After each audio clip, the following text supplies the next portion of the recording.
ये लो, बारिश आई नहीं कि छत टपकनी शुरू हो गई। माँ, मैं मुखिया जी के घर जा रहा हूँ। खबरदार जो तू उस मुखिया के घर गया तो। माँ, तो मुखिया जी से इतनी नफरत क्यों करती है? आखिर हुआ क्या है? तुझे जितना कहा है उतना सुनकर, ज्यादा दिमाग लगाने की जरूरत नहीं है। अच्छा ठीक है, भड़क मत।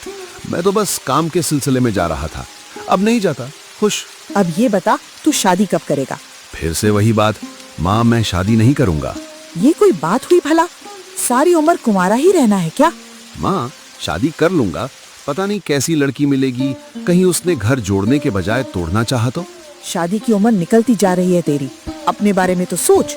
मेरे पास तू है ना माँ, बस इतना काफी है। मुझे शादी करके अपना ध्यान नहीं बांटना है। इतना बोलकर कन्हैया भरी बारिश में ही घर से निकल जाता है। उसे जाता देख माँ सोचती, बेटा तेरे लिए यही सही होगा कि तू उस मुखिया से दूर रह। वो तेरे अतीत का एक काला सच है बेटा। शाम होती है, बारिश का कहर तेज होता है। कन्हैया इसी तेज बारिश में बाजार में चाय बेच रहा होता है। भाई, गरम गरम चाय है। इस मौसम में चाय पियो और मन को खुश रखो। कन्हैया लोगों को आवाज देता है। तभी वहाँ एक लड़की भीगते भागते आती है। बारिश में भीगने के कारण बहुत ठंड लग रही है, जल्दी से एक कप चाय बना दो। आप इस गांव में नई आई हैं क्या? पहले तो आपको देखा नहीं। हाँ, मैं आज ही अपने पिताजी के साथ यहाँ रहने आई हूँ। वो अपने किसी काम से मुखिया जी के घर गए हैं, तो मैं चाय पीने आ गई।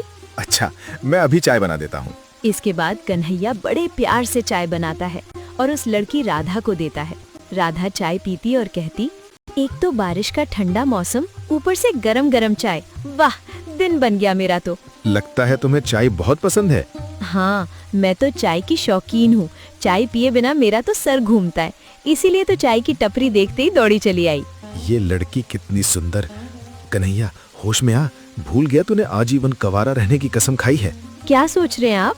कुछ भी तो नहीं। ये लीजिए पैसे। राधा पैसे देकर चली जाती है। उसके जाने के बाद भी कन्हैया उसी के बारे में सोचता रहता है। रात होती है, कन्हैया घर जाता है।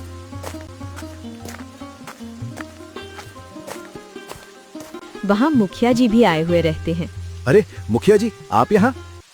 अपनी माँ को बुला, मुझे उससे कुछ काम है। मुखिया जी, माँ आपको यहाँ देखेगी तो बहुत गुस्सा करेगी। हो सके तो आप यहाँ से चले जाइए।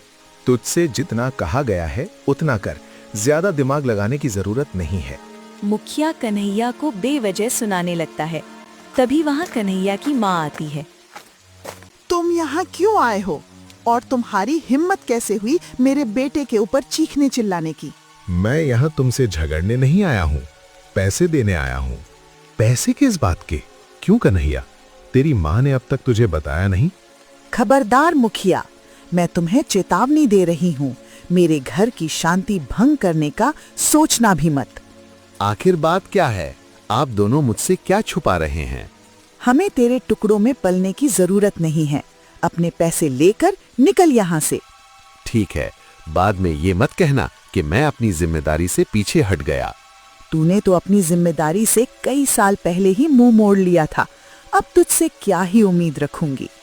ये सुनते ही मुखिया अपने पैसे लेकर वहाँ से चला जाता है। उसके जाते ही कन्हैया अपनी माँ के ऊपर सवालों की बौछार कर देता है।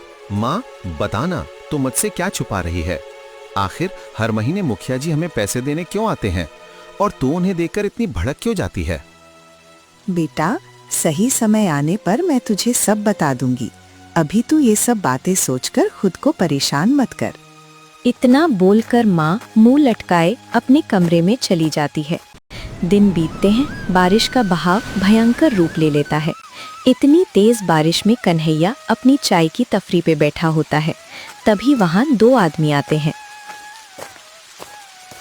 अरे कन्हैया, इतनी बारिश में भी तू काम कर रहा है?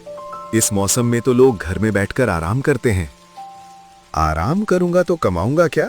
वैसे ही बारिश के कारण धंधा मंदा चल रहा है। भाई, तुम शादी कब करोगे? अब तो पूरा गांव तुम्हारी शादी की चर्चा करने लगा है। अधेड़ उम्र हो गई है, अब भी कमारे बैठे हो। कोई लड़की पसंद नहीं कर रही है क्या? इतना बोलकर दोनों हंसने लगते हैं। तब कन्हैया कहता,